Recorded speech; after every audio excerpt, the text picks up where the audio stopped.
네, 61회 4번 문제. 자, 요거는 홀 효과에 대한 질문을 한 거고요. 그래서 홀 이펙트 같은 경우에는 강의 때 소개해 드렸던 것처럼 언제고 출제될 수 있는 그런 주제 중에 하나다. 다른 시험에서는 출제된 적이 좀 있고 빈번했던 경우도 있었기 때문에 잘 대비했으면 좋겠다 정도로 말씀을 드렸던 걸로 기억을 합니다. 자, 그래서 그 부분을 학습을 했었냐 안 했냐에 따라서 결과가 다를 수 있습니다. 자, 그러면 간단하게 원리적인 걸 설명을 해드리면, 현재 전류가 우리가 보기에 오른쪽으로 흐르고 있기 때문에 전자들이 왼쪽으로 이동을 하고 있는 거죠. 그러면 자기장을 걸어버렸기 때문에 얘가 이동하면서 자기력을 이쪽으로 받을 거예요.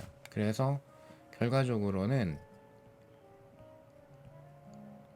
이제 우리가 보기에 나하고 가까운 쪽이 마이너스, 전자가 쏠렸으니까 먼 쪽이 플러스가 유도가 되죠. 그러면 이게 세지면 세질수록 이 플러스 마이너스가 점점 심해질 거고, 그러면 여기에 걸리는 전기장도 점점 세지겠죠. 그죠? 그러면 얘가 이제 그 다음에 들어오는 전자들 같은 경우에는 전기장과 반대 방향으로 전기력을 받게 되고요. 그죠? 그래서 이 치우침이 점점 세지다가 언제까지? 즉 자기력과 전기력이 현재 반대 방향이니까 같아질 때까지 전자들의 치우침이 생기고요. 그 이후부터 들어오는 아이들은 이제 평형이 됐기 때문에 알짜임이 0의 상태가 되어버려요. 그래서 일정한 속력으로 흐를 수가 있고요. 그럼 뭐 유동속력 이런 식으로 표현을 하긴 하는데 그 단어가 중요하진 않습니다. 자, 그래서 그 최종 속력에 해당하는, 종단 속력에 해당하는 아이를 뭐 VT라고 이제 표현을 하게 되면, 그러면 요 상황에 해당했을 때 요 플러스 마이너스 요 양단의 전이차를 홀 전압이라고 하죠. 그럼 정리해 보면은 자기력이니까 전자의 전하량, 속력 그냥 V라고만 쓸게요. 자기장, 요게 식적인 정의고, 그 다음에 전기력이니까 전하량, 전기장의 세기, 요렇게 되죠. 그럼 어차피 Q는 지워지게 되죠. 자, 그런데 이 말고 나는 홀전압 V로 표현을 하고 싶다. 그러면 균일한 전기장이 걸린 걸로 가정했을 때 쓸 수 있는 게 전이차가 2 곱하기 전기장 방향의 거리 D라고 표현할 수가 있죠. 그죠? 그러니까 이 홀전압 자체가 2 곱하기 간격 D에 해당이 될 거예요. 이해되실까요? 그러면 2를 바꿔서 쓸 수가 있죠. 그래서 한 줄 더 써드리면 VB가 뭐가 된다? 2를 이제 바꿔 쓰면 되니까 D분의 VH가 된다. 그래서 홀전압이 이렇게 되는 거죠. 그냥 D만 넘기면 D, V, B 이런 식으로. 그럼 이 문제 같은 경우에는 너무 그렇게 물어보긴 좀 그랬나봐요. 그래서 변별력을 주기 위해서 사용한 수단이 뭐였냐면, 전류가 그럼에도 장난친 거 있음에도 불구하고 똑같이 흐를 거야 라고 전류를 가지고 문제의 변별력을 좀 주었습니다.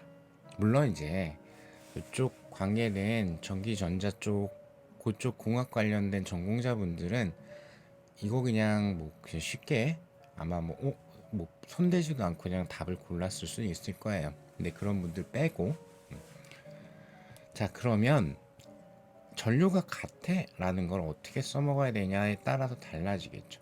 그죠? 자, 어쨌든 간에 최초의 상황에서의 홀전압은 일단 그냥 우리 나와 있는 기호로 제가 표현한 걸로 표현을 해드리자면 DVP에 해당이 돼요.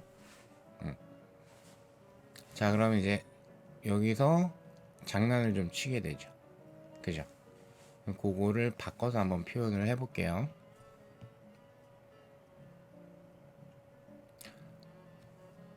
조작한 거는 뭐 다른 거 하나도 안 건드리고 일단 B를 4빛짜리로 교체를 하고요. 그 다음에 도체막대의 요 D에 해당하는 간격을 ED로 바꿔가지고 실험을 했습니다. 이렇게 나왔죠. 그런데 그럼에도 불구하고 여전히 전류는 세기가 I가 흐른다 라고 했어요. 그죠? 그러면 여기에서 필요한 가장 기본적인 지식이 뭐냐면 전류라는 건 단위 시간 동안의 단면을 통과하는 전하량입니다. 그죠? 그럼 일단 굉장히 상식적으로 굵기가 그냥 비유적으로 표현할게요. 1이 있었고 굵기가 2가 있었어요. 그럼 여기에 만약에 전자가 어떤 순간에 한 개가 통과를 한다면 여기는 당연히 비율적으로 두 개가 통과를 하겠죠. 그죠? 근데 여기서의 전자 이동 속력도 V고 만약에 오른쪽에서 이동 속력도 V라고 하게 되면은 왼쪽의 전류가 I일 때 오른쪽의 전류는 2I가 돼야 돼요. 같은 시간 동안 비교해보면 왼쪽 건 한 개 통과하는데 오른쪽 거는 전자가 두 개, 즉 전하량이 두 배가 통과를 하기 때문에 전류가 두 배가 될 수밖에 없죠. 그죠? 근데 지금은 통과할 수 있는 공간을 두 배로 바꿨음에도 불구하고 그럼에도 불구하고 전류가 똑같이 I가 흘렀다. 즉 이게 여전히 I가 흘렀다 라는 건 무슨 뜻이 돼야 될까요? 즉 속력이 왼쪽 거에 비해서 절반이었다라는 뜻인 거예요. 이해되실까요? 속력이 사실상 절반이 된 거다라는 내용을 우리가 유추할 수 있을까에 따라서 변별력이 나눠지게 됩니다. 자, 그러면 제가 표기한 걸로 다시 해드리면은 1번 경우랑 2번 경우 바로 비교할게요. 이거 ED로 바꿨어요. 근데 어떻게 됐죠? V가 절반이 된 거죠. 그리고 자기장은 4배가 된 거고요. 그럼 이 가로로 표현한 이 두 개는 어차피 이게 지워지죠. 그래서 전체 홀전압은 4배가 됐다라고 골라주시면 됩니다. 해설은 이제 식으로 표현을 해드려야 되니까 그 이제 V에 해당하는 부분을 유동속력 단위 면적당 통과하는 단위 시간 동안의 전하량 그 정의에 맞춰가지고 식적으로 표현을 해드린 것 뿐이고요. 자, 이렇게 정리를 해드리면 될 것 같네요.